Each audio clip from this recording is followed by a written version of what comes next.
It has turned out to be a beautiful day, and what better way to be here than with our very own epicenter from Bowling Green, Kentucky, raised at West Wind Farms. First pitch is set for 6:35, so you still have time to get out here, but I do suggest you bundle up, bring a blanket, because it's a little chilly. Now, Anderson brings his intensity not only on the offensive side, but the defensive side as well, but his favorite thing to do is to dish out pancakes. Let's call it breakfast for dinner on Friday nights. The Bowling Green Hot Rods returned home after claiming back-to-back championships. Yes, they did it again. Your Hot Rods are 2022 SAL champions.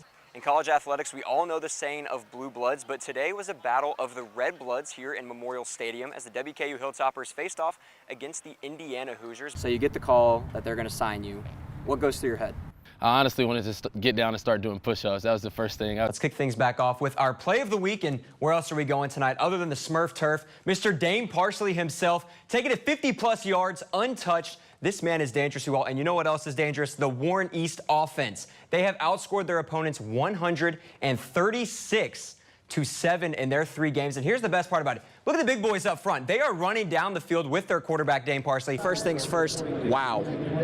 I'm here in Rupp Arena. The Warren Central Dragons just stunned the Male Bulldogs. This is the first midweek game of the season for the WKU Hilltoppers, and what better way to do it than against in-state rivals, the Kentucky Wildcats, and on top of that, what better way to do it than upsetting and stunning the Kentucky Wildcats 7-5. I guess I'll shoot it this time. We'll do a little free throw. All right, man. I am a lefty, okay, which you don't see a lot very often anymore, but bear with me. Cash. There we go. Here at Bowling Green Ballpark, live for the Survivor casting call. The real question is, do you guys have what it takes to outwit, outplay, and outlast on Survivor? Oh, of course. Yes. Yeah, absolutely. Your dad's always been by your side. Coaching you, being on the bench and things like that, what does it mean to dominate so much at the high school level and then have your dad with you as well? It's great. Well, let's go ahead and get right down to it. The season has been fantastic, no short of impressive. Kind of walk me through how the season's been so far and where we're at right now. Yeah, I mean, it's always developmental. We talk about that in the minors.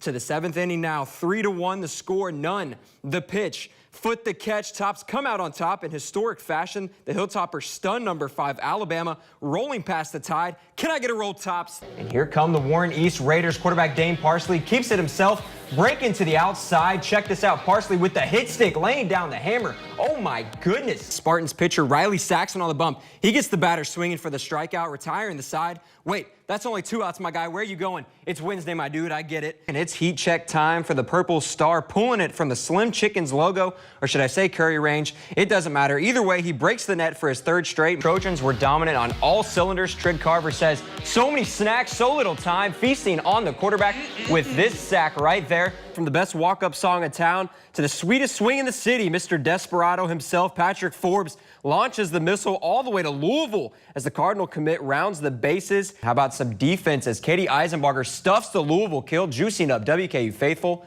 Fast forward to the 3rd set now, a big moment for senior Paige Briggs as she reaches 1,000 career kills with that kill. Well, the transfer portal is a double-edged sword. Sometimes it can bring in a Wildcat like Dante Allen. Other times it can take away your starting forward in the blink of an eye. Sticking with WKU football, former Hilltopper quarterback Mike White officially re-signed with the New York Jets. Tucker Stringfield was a student at Warren East and a member of the Raiders baseball team and sadly lost his life on October 24th of 2021. Head coach Wes Sanford and the baseball program retired his jersey tonight to remember the amazing impact he made in his community. And it's my favorite time of the year. NFL free agency opened yesterday, and the Tennessee Titans have made a few moves so far. This deal will have Patrick Mahomes, Justin Herbert, Derek Carr, and now Russell Wilson all within the same division. So it's a good thing I'm a Bengals fan and safe in the AFC North.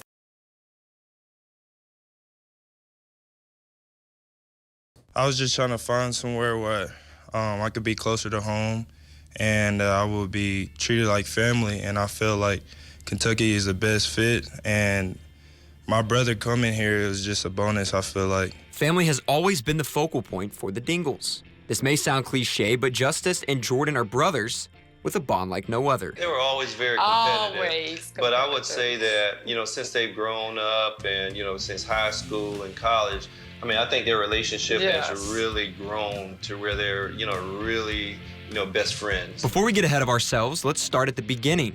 The very beginning. The Dingle brothers were first introduced to football when Justice was 7 years old. after the family moved from South Carolina. This coach that kind of ran this Pee Wee League there, he came up, he was like, "Do your son play football?" And we was like, "No," because he played the soccer and the baseball. He will be perfect. Come to our meeting, and it went on from there. Little did we all know what was truly born that day. During their times at Bowling Green High School, both Justice and Jordan won state championships. Justice in 2016, followed by Jordan in 2020. Not only did the two of them make an impact on the field, but off it as well. When you see two large human beings walk into the room, as a football coach, you're pretty excited, but then you find out they're the total package, that they're good students and they're good young men and, you know, well-mannered and easy to coach, and if they were all like that, it'd be a lot easier in our job. As both were being recruited, the family was able to travel the country to different programs each week, and that time together brought them closer. We actually got an opportunity to share, and we're really fortunate and blessed, with that time with them. And it was special. Originally, Justice played at Georgia Tech before transferring to Kentucky, while his brother Jordan committed during his senior season, reuniting the family. We have an opportunity to have both of our sons, not just playing, D1 level ball, but at the same school playing. Yes. And then even bigger than that, they're in the same room. My wife and I talked, we were so happy for their family because, they can now just meet there or wherever they're playing, and they're a close-knit family. And I know from as your kids get older, you start to fraction a little bit. You can't spend that quality time with them, but they get to see both their sons, every Saturday, if they want to, wherever they're playing, and there's not many families that get to do that. Then on October 1st, something special happened for Jordan and the Dingles. I saw him run the route, and then, he breaks hard to the left, and I saw Will just, beelined it right to him. And I said, oh my goodness, he's close, right? So then I saw them grab his legs, and the other guy grabbed hold to him, and I said, and I saw him drug them in that end zone. and stretched out.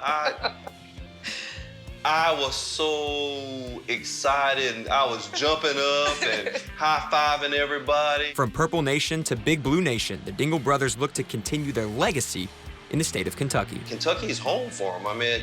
We are originally from South Carolina, but they literally grew up in this area. It's easy to sit here and talk about them. They're good people, and they've got good kids. I say kids, they're men now, but I'm glad that they're purples. It just feels good to say, hey, I'm a Kentuckian, and I'm representing Kentucky at the University of Kentucky.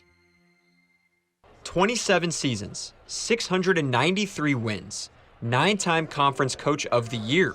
WKU volleyball head coach Travis Hudson continues to make history here on the Hill.